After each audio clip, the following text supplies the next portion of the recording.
We are back on a Saturday morning with today's talker and this rare bipartisan push in Washington to get kids off of their phones and off social media. This is not just today's talker. This is a talker for pretty much every set of parents these days. It's an issue that impacts so many of us.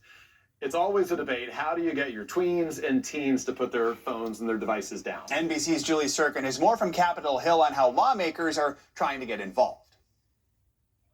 You're 14, you don't have a phone, you don't have social media. And I actually couldn't be happier because what I've experienced is an amazing childhood without having to use any of these products that have been advertised as making childhood better. Laura Derindinger is raising her two teenagers, Anye and Olivier, the old-fashioned way. No junk food, no soda, and no screens. I've been called a little countercultural, but I'd like to just push back and say these are health-harming products.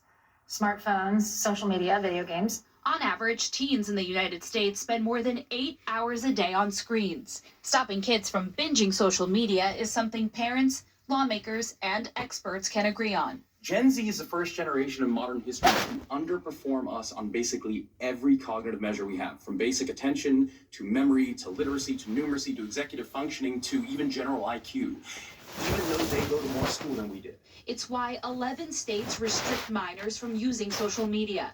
18 states and D.C. ban cell phone use in schools.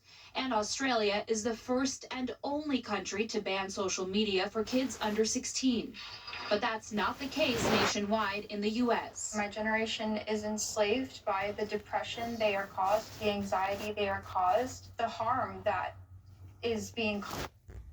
But that's not the case nationwide in the U.S. My generation is enslaved by the depression they are caused, the anxiety they are caused, the harm that is being caused to them by their devices. Lawmakers have introduced dozens of bills designed to protect kids online and limit screen time, but no meaningful legislation has passed. It's why Thursday, Senator Ted Cruz convened a hearing examining the impact of technology on American kids. The senators that are engaged on this issue and care about it, all of us are about the same age. We all have kids that are either in grade school or high school, but we're dealing with these pressures at home. Any parent at home with a kid who has a phone is dealing with it, is struggling, needs more tools. It stemmed from his own experience. How does Senator Cruz get his daughters to not use their phones?